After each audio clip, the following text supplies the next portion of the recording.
Puji nama Tuhan, saudaraku yang kasih Tuhan, selamat kita berjumpa kembali dalam kasih Tuhan Yesus Kristus. Lewat renungan mingguan kali ini, kita akan berbicara sesuatu hal yang tidak orang Kristen tahu banyak ya, yaitu tabernakel. Walaupun ya mungkin ada sebagian orang Kristen yang tahu, tapi kata-kata ini, tabernakel ini bukanlah kata-kata yang umum.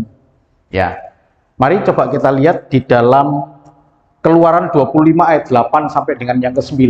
Saya tidak membacakan, tapi di situ ada tertulis di dalam Keluaran 25 ayat 8 sampai dengan ke-9, Tuhan sendiri memberikan perintah untuk membuat tempat kudus bagi Tuhan, tempat kudus bagi Tuhan, yang kemudian kita sebut sebagai kemah suci.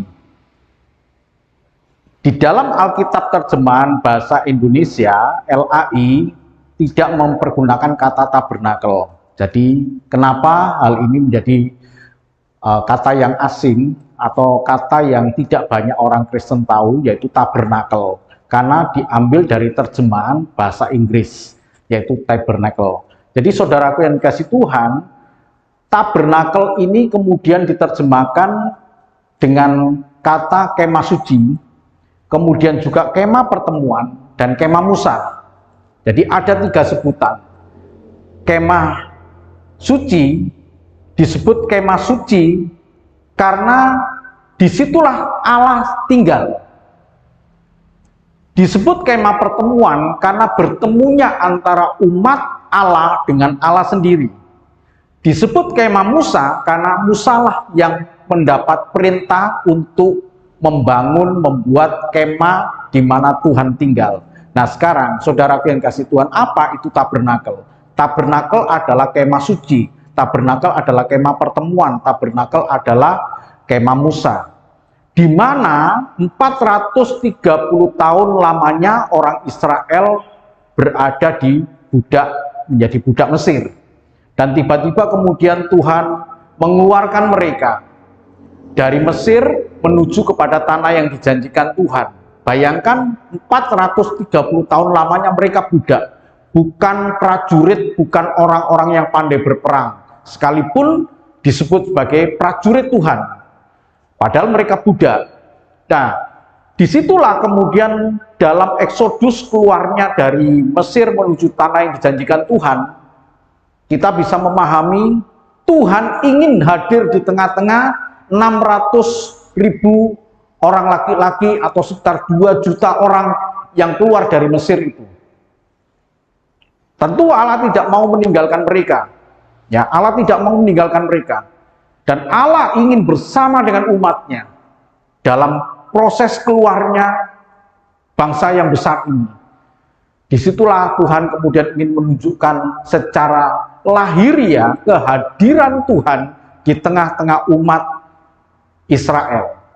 Sehingga Musa diperintahkan untuk membuat kemah suci, kemah pertemuan, atau Alkitab juga menyebut kadang-kadang dengan kemah Musa. Nah, ada satu sebutan juga di dalam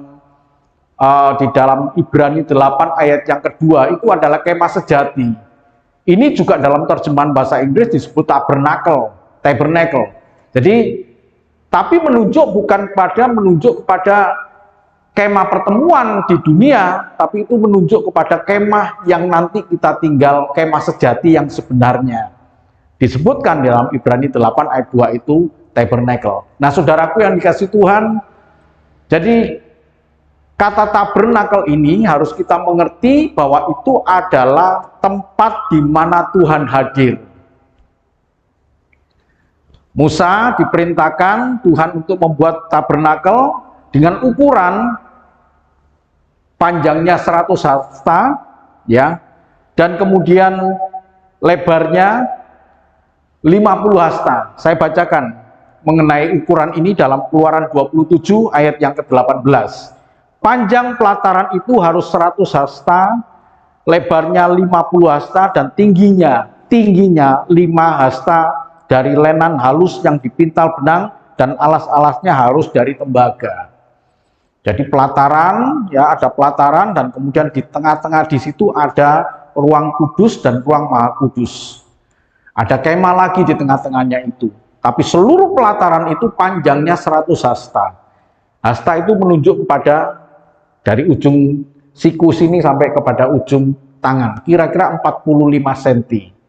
Nah, saudaraku yang dikasih Tuhan, jadi tabernakel seperti nama gereja di mana saya bisa melayani, yaitu Gereja Bethel Tabernakel Kristus Anugerah Cilacap. Tabernakel itu adalah kemah di mana Tuhan hadir sebagai bukti Immanuel. Jadi saudaraku yang dikasih Tuhan, dalam pertemuan mingguan kali ini, untuk yang pertama kita bicarakan mengenai kemah pertemuan atau tabernakel ini, semuanya menunjuk kepada satu pribadi, yaitu Tuhan Yesus Kristus. Sebab di dalam Injil Matius 1 ayat 23 itu dikatakan kepada Maria bahwa anak yang kau kandung itu akan lahir dan engkau akan menamai dia Immanuel, Allah beserta dengan kita. Jadi gambaran dari tabernakel di mana Tuhan memerintahkan kepada Musa untuk membuat kemah pertemuan sebagai bukti untuk memimpin 2 juta orang Israel yang keluar dari situ. Maka di situ dikatakan, aku akan tinggal bersama-sama dengan mereka. Tabernakel, kemah suci, kemah pertemuan, kemah Musa. Disitulah Tuhan hadir. Dan itu adalah lambang dari Tuhan Yesus. Tuhan Yesus hadir menyertai kita. Dia adalah Immanuel. Nah, saudaraku yang dikasih Tuhan, minggu depan akan kita lanjutkan mengenai isi dari kemah pertemuan, yaitu tabernakel. Tuhan memberkati. Amin.